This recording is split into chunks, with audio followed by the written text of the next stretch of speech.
Timotheo wa kwanza ile sura ya 4 na ule mstari tunaupenda vijana. Mstari wa ngapi? Mstari wa 12, si ndio? Si ndio watu wa Mungu? Hebu mtu mmoja wimbo mstari wa 12. Twende.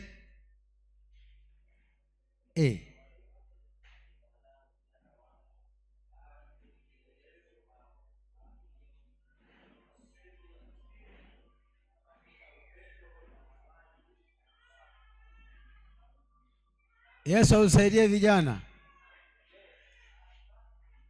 Yaani wakati huu kuna watu wanachati.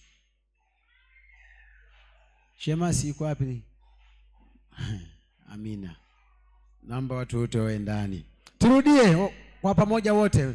1, 2, 3.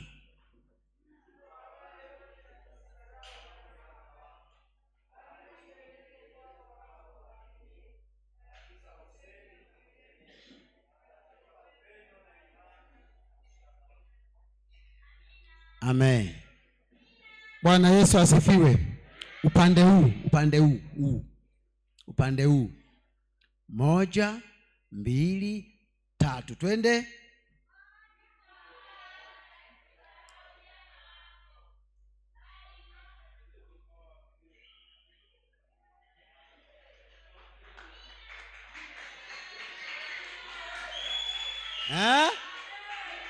Bwana Yesu asifiwe. Kitabu hiki cha Timotheo, Paulo anaandika, anasema mtu awaye yote asiudharau ujana wako, si ndio? Sasa uanze kujiuliza, watu wasikudharau kwa sababu zipi? Paulo anasema mtu awaye yote asiudharau ujana wako, si ndio? Tafasiri yake watu wakuheshimu, si ndio? Wakuheshimu kwa lipi? Mwita jirani yako, wakuheshimu kwa lipi? Wakuheshimu kwa lipi? Na kama wasikudharau maana wakuheshimu kwa sababu zipi? Anaendelea kueleza, anasemaje pale? Uwe nini?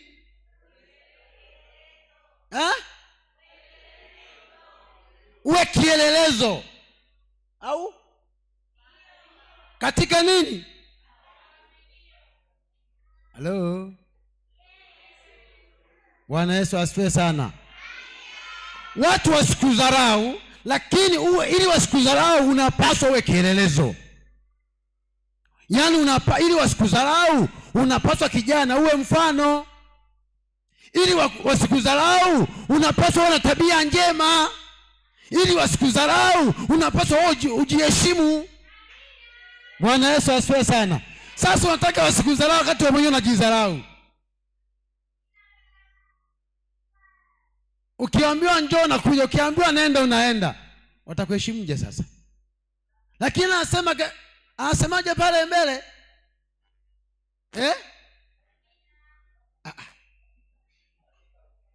Katika usemi na mwenendo Mbona nanivuruga? Mtu mmoja anisaidie peke yake. Mtu mmoja aseme peke yake. Yule kule. Yusufu sema.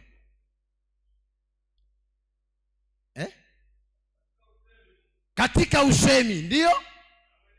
Na mwenendo na katika upendo na imani na usafi, ili wasikudharau hao unaotaka wakuheshimu. Uwe na hayo mambo. Bwana Yesu asifiwe sana. Ili watu wakuheshimu uwe na hayo mambo. Uwe msafi. Sio tu msafi wa kufua nguo. Uwe msafi ndani. Bwana Yesu asifiwe sana. Lakini pia uwe na upendo. Ili watu wakuheshimu, sema yako ieleweke, sio na bwabwaja tu kijana. Bwana Yesu asifiwe sana. Ili watu wakuheshimu binti, inatakiwa kwanza wewe ujiheshimu. Hasa unataka heshima itoke kwa watu kwa wakati wewe mwenyewe uwaheshimu watu. Bwana Yesu asifiwe sana. Nilipita mahali fulani, mtu Bwana Yesu asifiwe. Akanipa vidole viwili, mimi nikampa kimoja. Bwana Yesu asifiwe mtumishi. Mimi nikafanya hivi. Sasa unataka watu wakunyenyekee wakati wewe unyenyekei watu. Hasa Paulo anasema uwe kielelezo. Anazungumza na vijana wa Parish ya Uyui, tuwe kielelezo. Yaani watu wakituona wajue huyu ni kijana aliyeokoka. Lakini kuna watu wameokoka, walipoanza kusogea hili jengo ndio wakaanza kuokoka. Alipoingia huko ndani akawa mtakatifu, lakini akitoka nje, tabia za nje hazilingani na watu wanaoenda mbinguni. Kumbe mmo kumbe mmo. Manake tafasiri ya amina kwamba ni sawa, wamo. Bwana Yesu asaidie sana.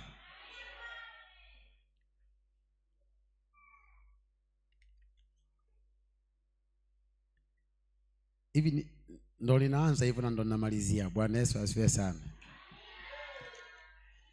Kwa sisi vijana lazima tuwe kielelezo.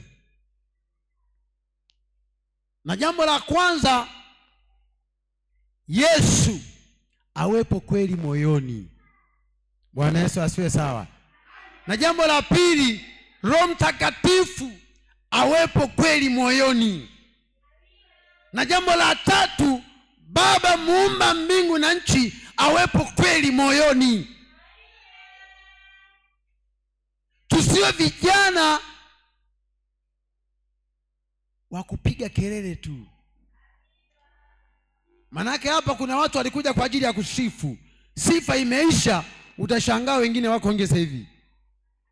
Shemasi nisaidie. Kama na haya nayo yasema sio kweli. Bwana Yesu asaidie sana.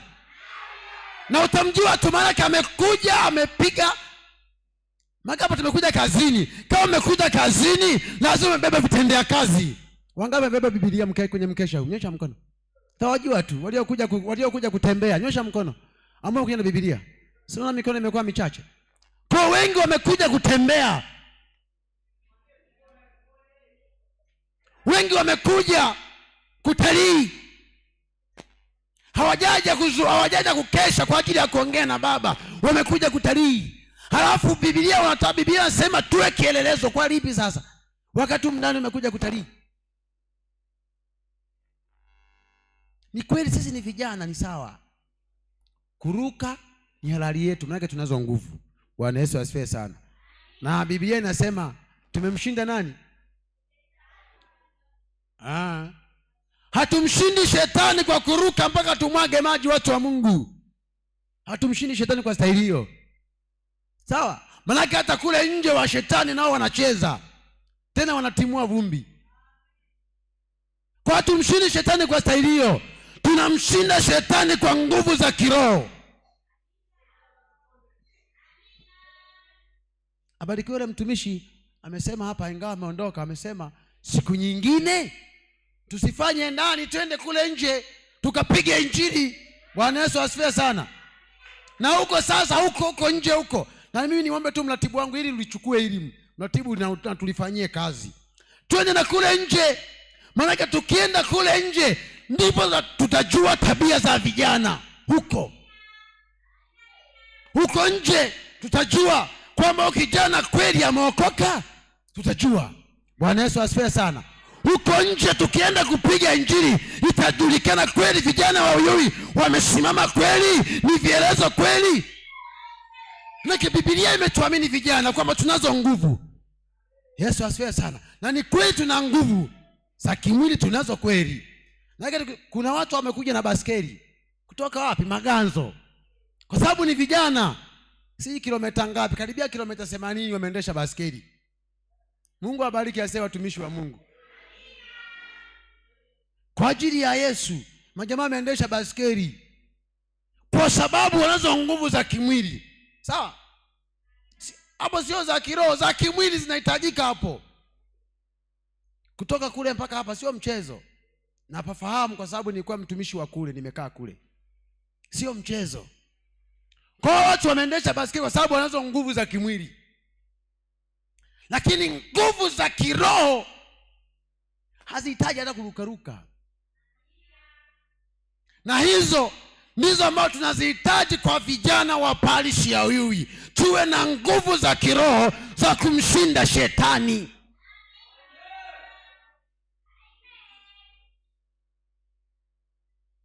Kwenye parishi yetu ya Uyui tuna vijana zaidi ya 300, lakini tulioko hapa sidhani hata 100 tunafika. Sina uhakika sana, sina uhakika sana. Ujiulize, waliolala kule, unafikiri hawana nguvu za kimwili? Wamepungukiwa nini? Wamepungukiwa nguvu gani? Za kimwili wanazo. Nini kimepungua? Hawajafika mahali hapa. Usiseme uchumi. Kuna watu wameendesha baskeli bwana. Yesu asaidie sana. Na tukianza kusearch hata wa hapa kuna wengine wamelala. Na kuna mwingine hata atumii nauli lakini hajaja. Bwana asaidie sana. Lakini pia leo Mungu awabariki wenyeji wa hapa, maana amejitahidi.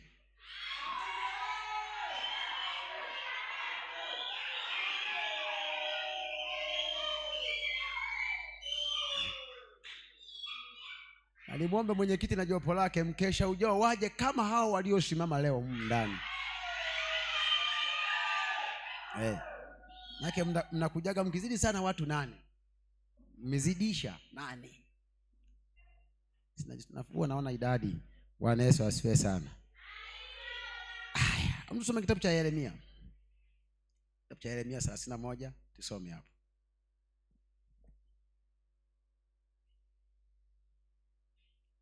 Kuna mtu amefika? Soma 31 mstari wa 33. Mtu somee.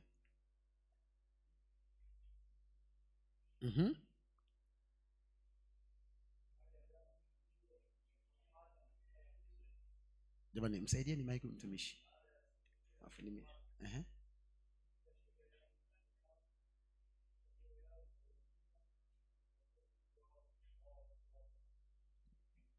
Ngoja akupe maiki. Kuna wengine kule hawana Biblia, wamekuja kutalii, kwa hiyo hawasikii.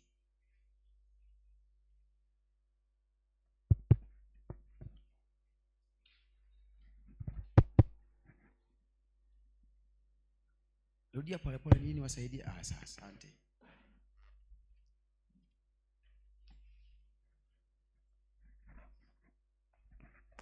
Yeremia 31 mstari wa 33. Ndio. Bwana Mungu anasema, bali agano hili ndilo nitakalofanya na nyumba ya Israeli. Bali agano hili talifanya na kina nani? Na nyumba ya nani? Ya Israeli. Hapa anaongea nani? Watu wa Mungu. Anaongea nani? Vijana hapa anazungumza nani? Rudia wasikie vizuri. Baada ya agano hili ndilo nitakalofanya na nyumba ya Israeli.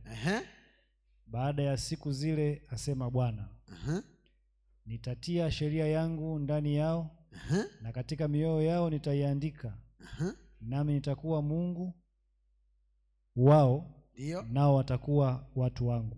Bwana Yesu asifiwe sana. Hapa Mungu anaongea na taifa la watu wanaomtii, taifa la watu wanaomwelewa. Bwana Yesu asifiwe sana. Tukija leo anaongea na kina nani leo?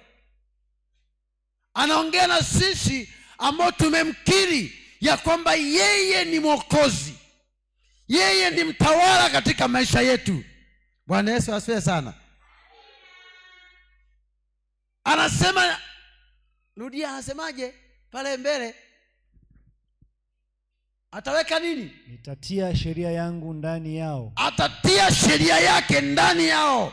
Wapi hapo? Ndani ya mioyo ya watu ambao wanamjua, ndani ya mioyo ya watu ambao wamesema sisi ni wanafunzi wa Yesu. Bwana Yesu asifiwe sana. Anasema nitatia sheria yangu ndani ya vijana wa parishi ya Uyui wanaosema wanakwenda mbinguni. Haleluya. Amen. Nami nitakuwa Mungu wao. Anasema hao watu anawaambia yeye atakuwa Mungu wao. Hapa sisi tunamwabudu Mungu aliye hai. Amen. Manake yeye ni Mungu wetu. Nao watakuwa watu wangu. Nao watakuwa watu wangu. Hao watu ambao wametia sheria yake ndani yao, na hiyo sheria wanaitii. Bwana Yesu asifiwe sana. Je, vijana tunaitii sheria ya Mungu? Je, ni kweli vijana tunamtii Mungu? Anaposema na wewe unamtii kweli?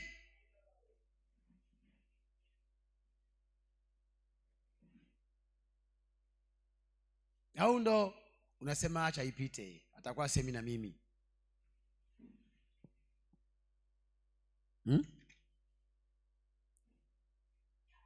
Unamtii kweli Mungu?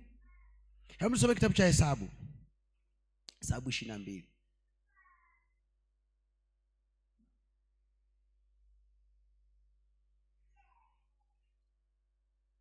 Wewe unayeandika pale juu, andika hivi: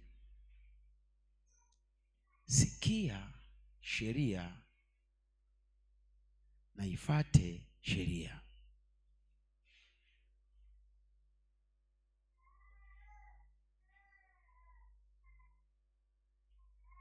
Kitabu cha Hesabu 22 mstari wa 15. Maneno ya Mungu anasema,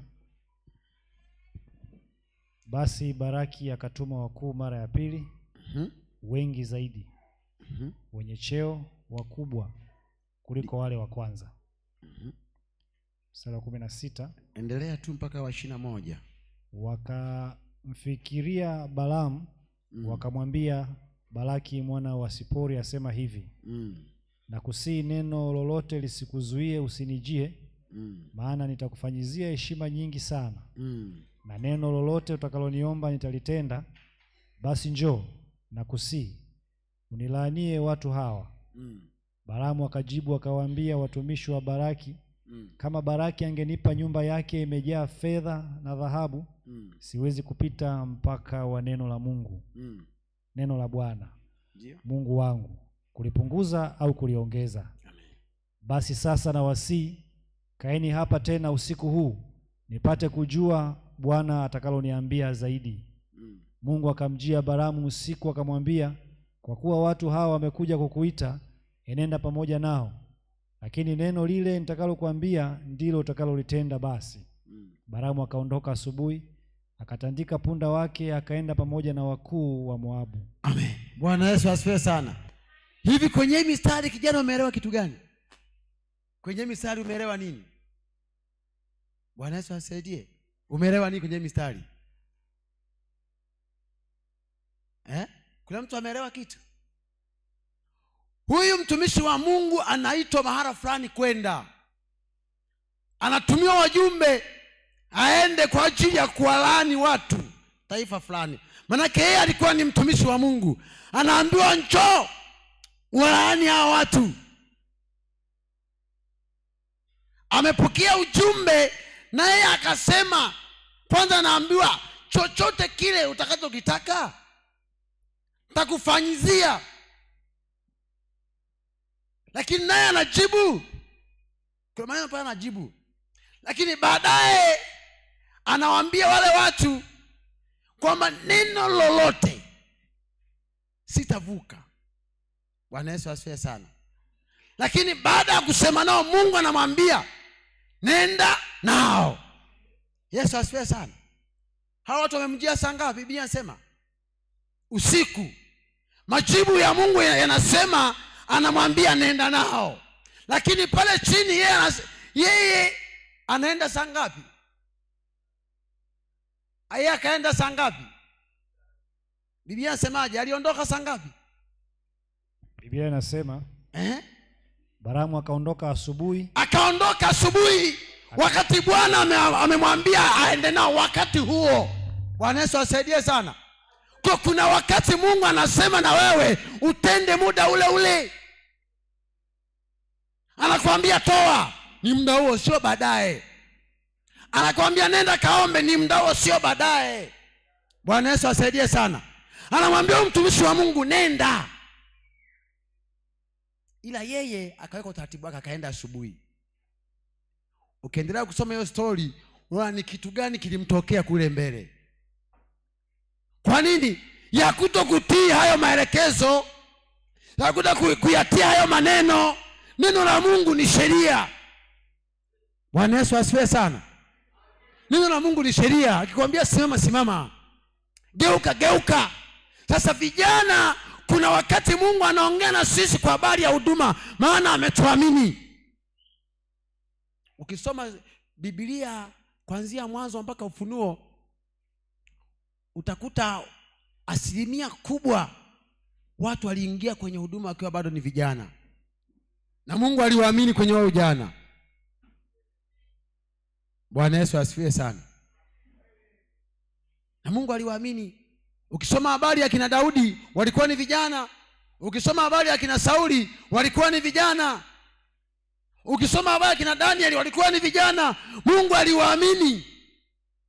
Lakini katikati ya kuamini kuna vijana ambao walifanya hovyo. Soma kitabu cha Samueli uone kijana mmoja. Kitabu cha Samueli wa kwanza sura ya 15. Samueli wa kwanza sura ya 15. Kuna kijana mmoja anapewa maelekezo na Mungu. Anza mstari wa kwanza tu. Anza mstari wa kwanza. Na Mungu anasema, wakati huo Samueli akamwambia Sauli, Bwana alinipeleka nikutie mafuta, ndio uwe mfalme wa watu wake Israeli. Basi sasa isikilize sauti na maneno ya Bwana. Bwana wa majeshi asema hivi, nimeyatia moyoni mwangu mambo haya Amaleki waliowatendea Israeli, jinsi walivyo wapinga njiani, hapo walipopanda kutoka Misri. Basi sasa enenda ukawapiga Amaleki na kuviharibu kabisa vitu vyote walivyo navyo, wala msiwaachilie, bali waueni mwanaume na mwanamke, mtoto naye anyonyaye, ng'ombe na kondoo, ngamia na punda. Ndipo Sauli akawaita watu akawahesabu huko Telemu, askari waliopanda farasi 200,000 na watu wa Yuda 10,000. Sauli akaufikia mji wa Amaleki akauvizia bondeni. Sauli akawaambia Wakeni, haya enendeni zenu mkashuke ili kujitenga na Amaleki, nisije nikawaangamiza ninyi pamoja nao. Tosha. Bwana Yesu asifiwe sana. Weka nukta kwanza hapo. Samueli amemwambia nenda, ujumbe umetoka kwa Mungu, nenda kaue wote. Sawa? Kaue wote. Usibakishe hata mtu mmoja. Ua wote, iwe ni ng'ombe chinja, nini chinja. Lakini amefika kule, yeye anabadilisha utaratibu. Anabadilisha utaratibu. Hawa anaanza kuwagawa kwamba nyinyi nendeni, sije nikawaua pamoja na hawa. Anawatenga kwa sababu hawa watu walilifadhili ile taifa kwa sehemu. Kwa hiyo anaanza kuwabagua, nyinyi siwaui, nendeni. Endelea kusoma pale mtumishi. Tuone nini kinamtokea. Mstari wa 7, Sauli akawapiga Waamaleki toka Havila uendapo Shuri unaowakabili Misri. Akawakamata Agagi mfalme wa Amaleki yuhai, akawaangamiza hao watu wote kwa upanga.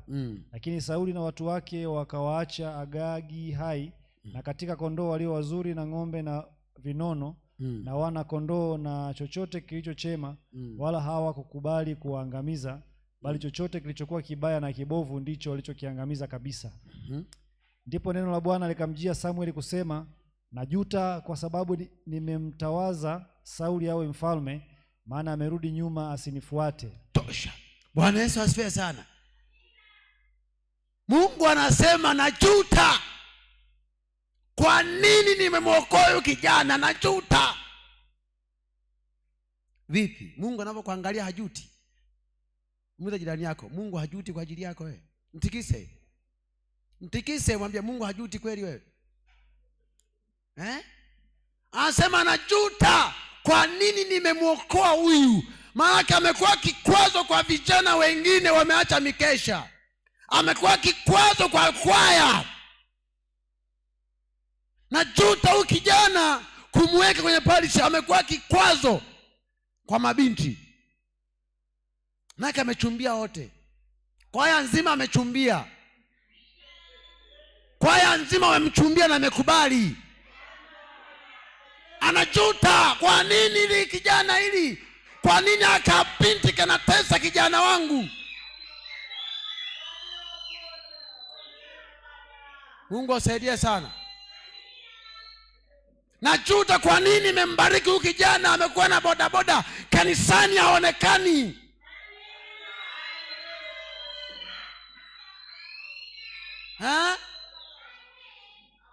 Anajuta. Amekupa sauti tu ya kuimba, basi umekuwa mpaka ubembeleze kuja kuimba. Basi timu njoo mpaka wakubembeleze. Njoo mwana wa Mungu, wewe acha. Yesu asaidie sana. Biblia inasema Sauli alivyoyaharibu, Mungu akajuta, akasema kwa nini nimemtawaza huyu? Na hapa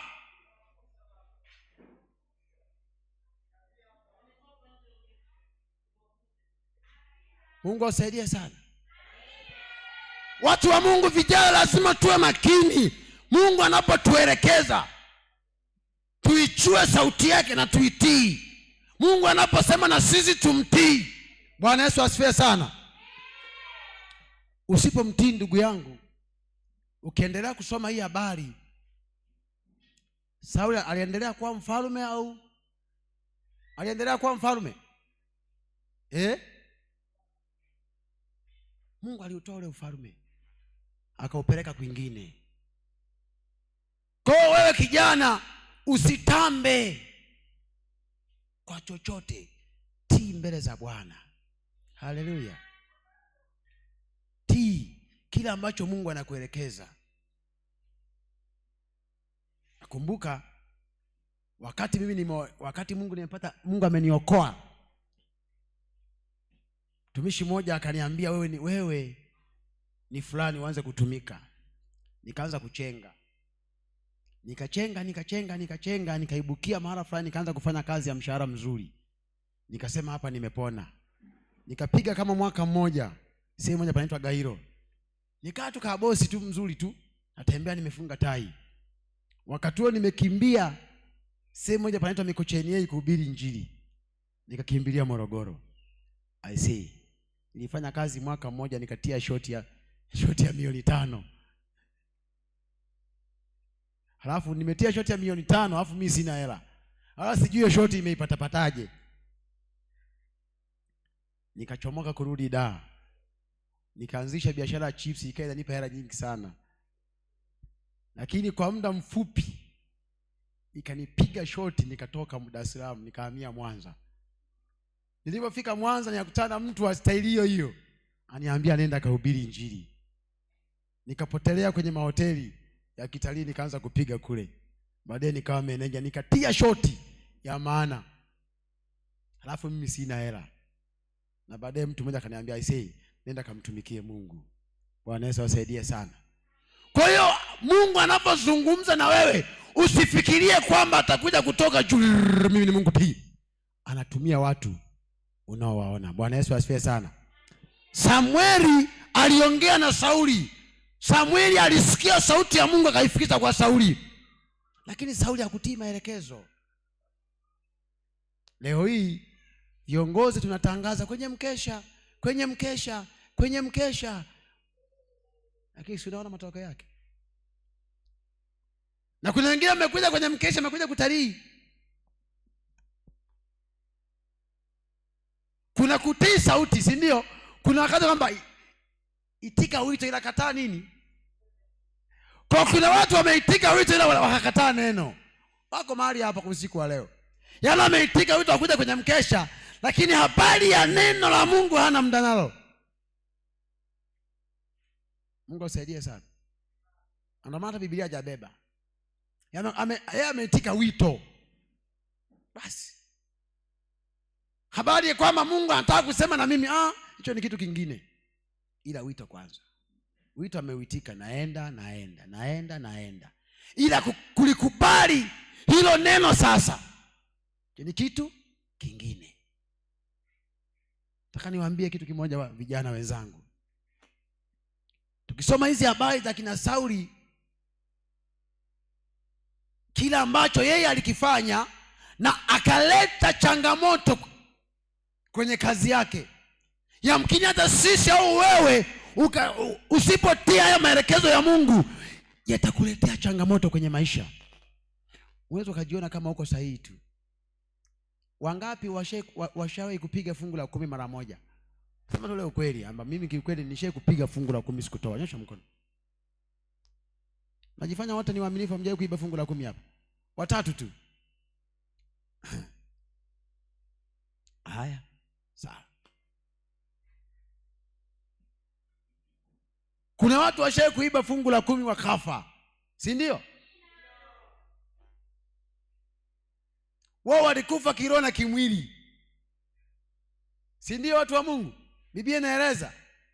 Lakini kuna vijana leo, toka mwaka ulivyoanza mpaka tunapoongea leo hii, hajawahi kutoa fungu la 10.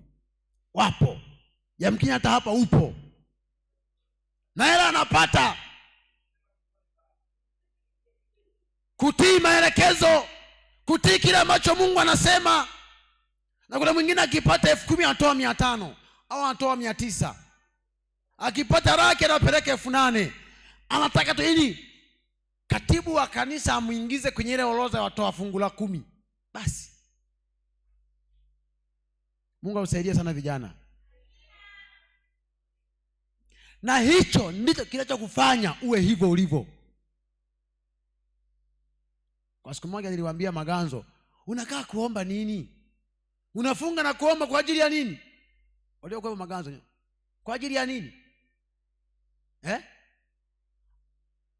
Kwa ajili ya mke au mume anafunga na kuomba, lakini kufunga na kuomba kwa ajili ya kazi ya Mungu hana muda. Halafu anamuomba Mungu, Mungu anataka ampe mwanamke, ampe kijana anayemtii Mungu, ila yeye anataka aletewe anayemjua Mungu, ila yeye kumjua Mungu hataki. Hivi inawezekana kweli? Inawezekana kweli? Pigia Yesu makofi mazuri. Atakupa wa kufanana na wewe. Na ndio maana kwenye kitabu cha Matendo wale walioiba walikubaliana, si ndio? Walifanana tabia. Kwa hawezi kumleta aliye mwaminifu kwako, hamna kitu kama hicho. Atakupa wasiri yako hiyo hiyo. Yesu asaidie sana. Kwa vijana wenzangu, tuitii sauti ya Mungu. Lakini sio kuitii tu, tuyatende yale ambayo anatuelekeza katika ujana wetu, ili tuweze kuendelea, ili tuweze kumwona Mungu. Lazima tukubali kuisikia sauti na kuifuata vile ambavyo inasema. Bwana Yesu asifiwe sana. Ili tuweze kupokea majibu ya mahitaji yetu, lazima tuisikie sauti na tuitii sauti na tuifuate hiyo sauti. Tofauti na hapo, hatuwezi kuendelea. Kila siku tutakuwa wa hivi hivi. Kila siku utakuwa hivyo ulivyo. Ni mtu wa kulalamika kila kuitwako leo. Utakuwa ni mtu wa kulalamika tu. Mimi vijana kulikoni? Mbona utulivu umekosekana ghafla? Bwana Yesu asaidie sana.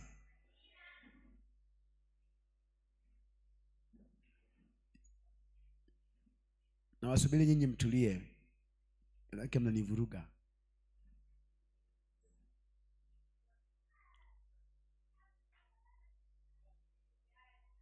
Amen. Sasa tayari mmeshanichanganya. Ili tuweze kupokea majibu yetu, jambo la kwanza lazima tuitii sauti ya Mungu. Bwana Yesu asifiwe sana. Ili uweze kupokea hayo ambayo unayahitaji, hayo ambayo umemwomba Mungu.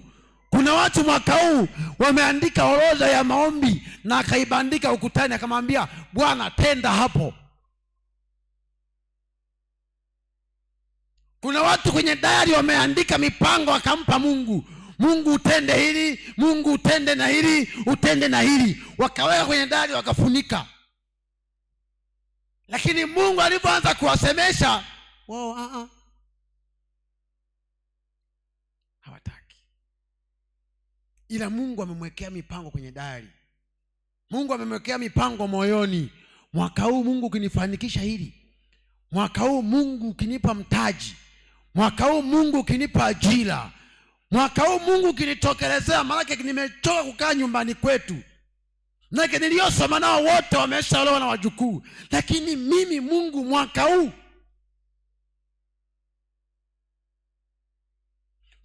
mimi Mungu, manake miaka iliyopita nimechumbia sana, hawanielewi. Mwaka huu Mungu mimi, mwaka huu Mungu mimi ukinipa mtoto, manake miaka mingi nipo kwenye ndoa, mwaka huu Mungu mimi.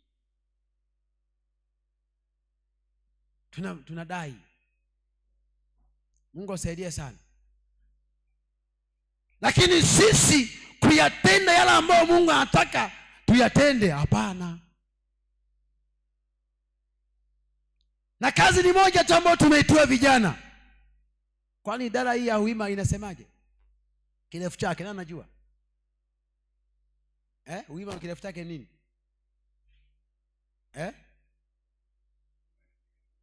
Huduma ya Injili na kumbe kazi yetu sisi vijana ni kuhubiri Injili.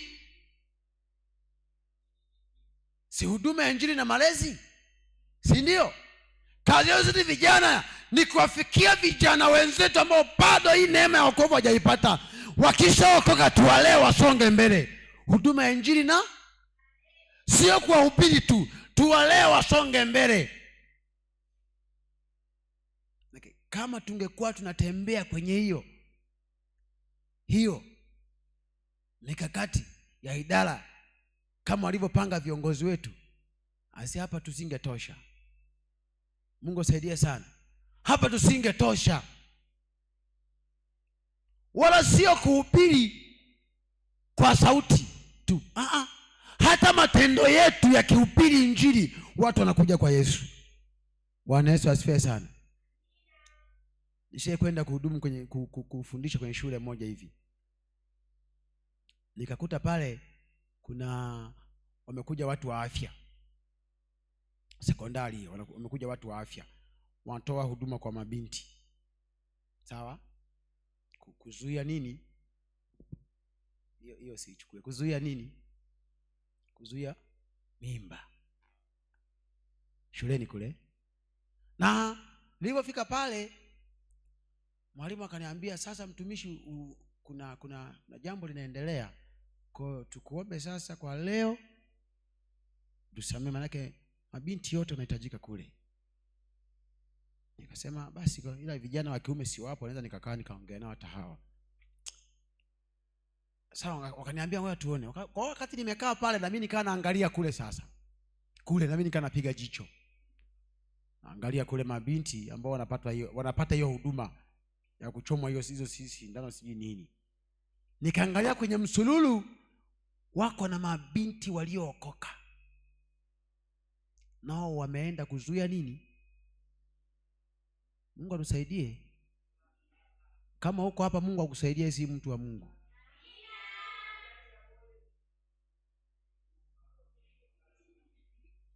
Akili yangu ilichoka. Sasa kama na hawa nao wanaenda, kwa tafasiri yake ni nini sasa?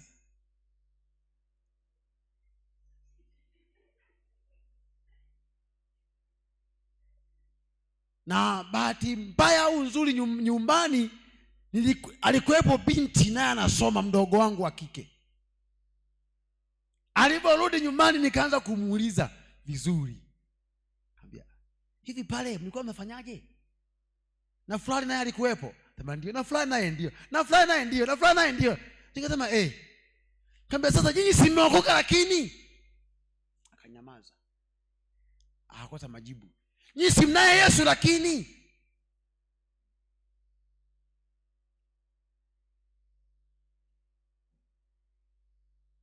Kuitii sauti ya Mungu na kufuata maelekezo ya Mungu. Amesema usitende dhambi tena. Bwana Yesu asifiwe sana. Tulipookoka tulitoka kwenye dhambi, tukaoshwa, tukatakaswa, tukasema jina langu lifute kwenye kitabu cha hukumu, uliandike kwenye kitabu cha uzima, na kupokea Yesu leo tawala maisha yangu yote, si ndio? Tafasiri yake tulikimbia dhambi, tafasiri yake tulikimbia uongo, tafasiri yake tulikimbia uasherati, tafasiri yake tulikimbia kusengenya, tafasiri yake tulikimbia wizi. Lakini je, leo ni kweli tumeyakimbia hayo? Eti vijana, ni kweli hatusengenyi sisi?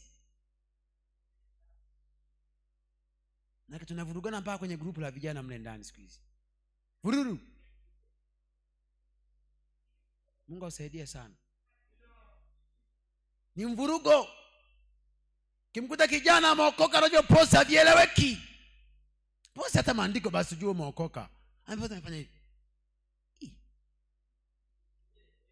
Si tufanyeje sasa? Hapa anafanya hivi. Wewe ameokoka au?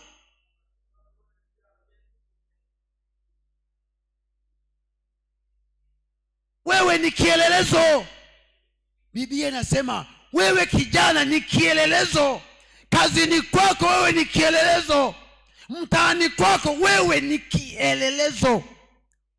Kwenye ukoo wako wewe ni kielelezo. Bwana Yesu asifiwe sana. Kuna watu hata kwenye ukoo hujui kama umeokoka. Na kwenye matambiko nao naenda. Juzi kati hapa mimi nilipata msiba. Nadhani baadhi yenu mnafahamu, si ndio? Hizi amina ni za mratibu, ni za kweli? Wanafahamu kumbe nilifiwa? Haya, sawa. Kuna watu walinipigia simu wakaniambia mkatibu pole. Nikasema asante. Bwana Yesu asifiwe sana. Nilifiwa na babangu mkubwa. Sasa baada ya kutokea ule msiba, nilipofika kule nikakuta vururu. Sawa?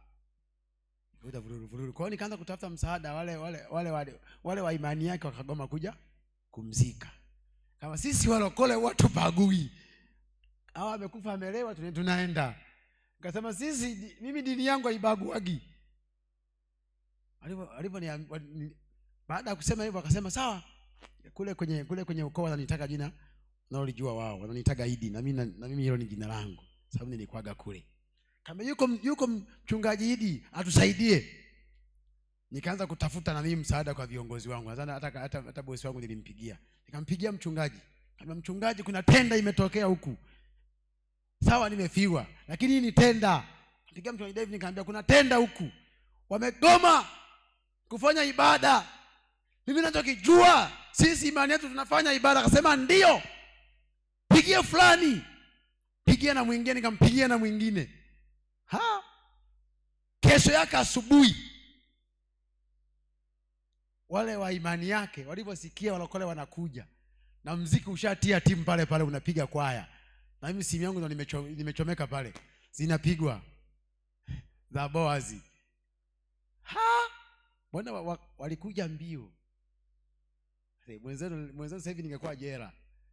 Anambia tutakufunga. Anambia mimi mkinifunga mimi mnapoteza muda.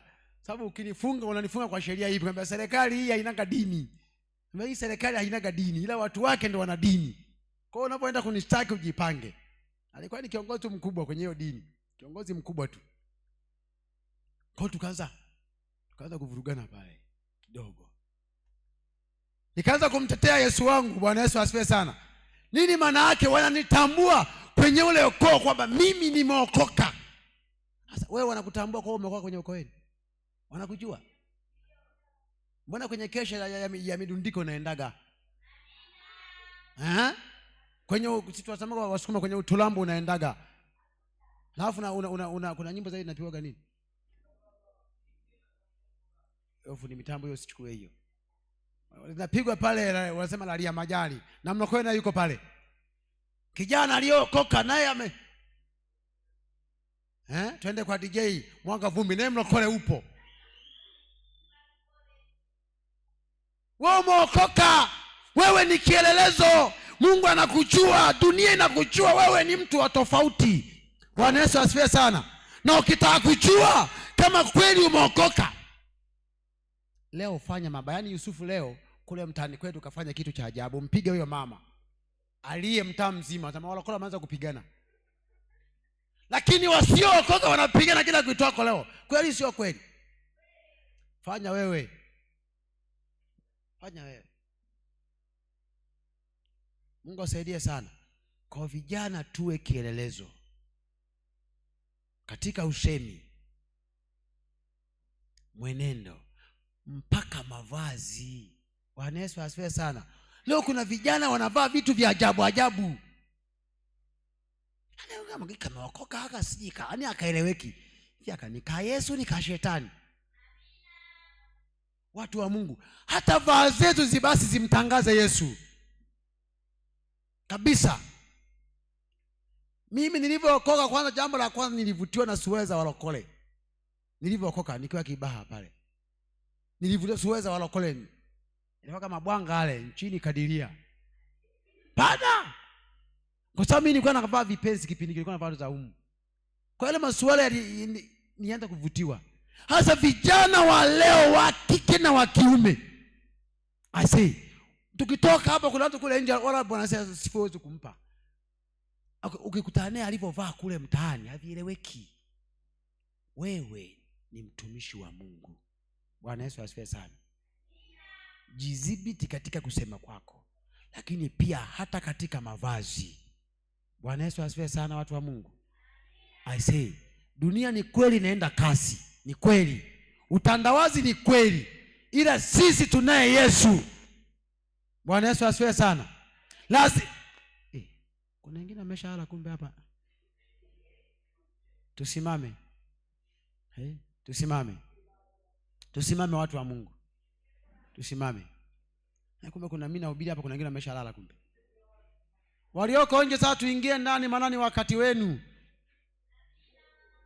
Walioko nje niombe muingie ndani sasa, maana ni wakati wenu. Naomba wapiga drum, wapiga magitaa wasogee kwenye vitu vyao.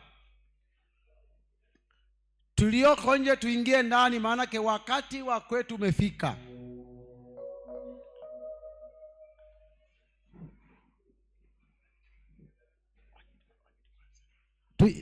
Mwenyekiti waingie tu ndani. Mimi naamini